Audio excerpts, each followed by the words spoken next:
In a forgotten corner of Madagascar, deep inside a bat-filled cave, miners are finishing up a 14-hour day. How old are they? 8. 10. They work 7 days a week. None of them go to school. If they don't dig, they don't eat. See those holes? Every one a 50-foot airless mica pit. And in nearly every hole, a child.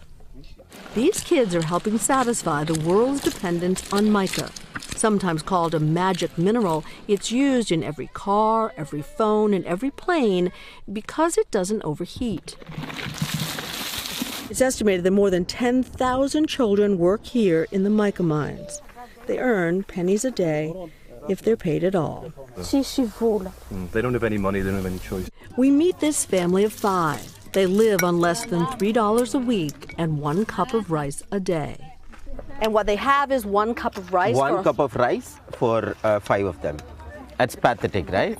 For nearly a year, NBC News has investigated the plight of these children, tracking the mica they dig to China and then to some of the world's biggest companies. Panasonic, Electrolux, which provides the military with insulation for batteries, and CRRC, owned by the Chinese government. They're making trains for Boston, Philadelphia, Chicago, and Los Angeles, loaded with Madagascar mica.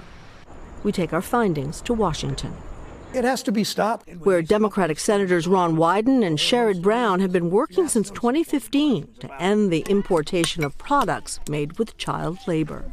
When you show what these families go through, what these children are subjected to, it's just unimaginable to think of my grandchildren doing this. So do most of your viewers think the same way. They say to these companies, you can't keep operating this way. If we can shine the hot light of visibility and accountability, which your stories will help us to do, that can help us clean up the supply chain. You know, the people who are doing the mining, they say, don't take our work away from us. We don't want you to ban mica. We just want a living wage. These companies are going to have to raise their wages and pay a living wage to the adults that are doing this and treat them better.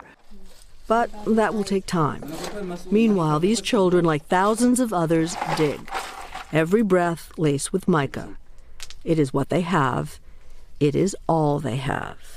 Cynthia, this is absolutely heartbreaking, and this is what we're talking about. This is what it's all about. I know senators that you talk to want action. They've got questions also for some companies, right? Absolutely. Now, as for those companies that we talked to, Lester, we mentioned Electrolux. They call our findings disturbing, and they reached out to their suppliers. Panasonic says that their guidelines prohibit child labor, and CRRC says they support responsible sourcing and encourage suppliers to investigate. We will see more. Hey, NBC News fans, thanks for checking out our YouTube channel. Subscribe by clicking on that button down here and click on any of the videos over here to watch the latest interviews, show highlights, and digital exclusives.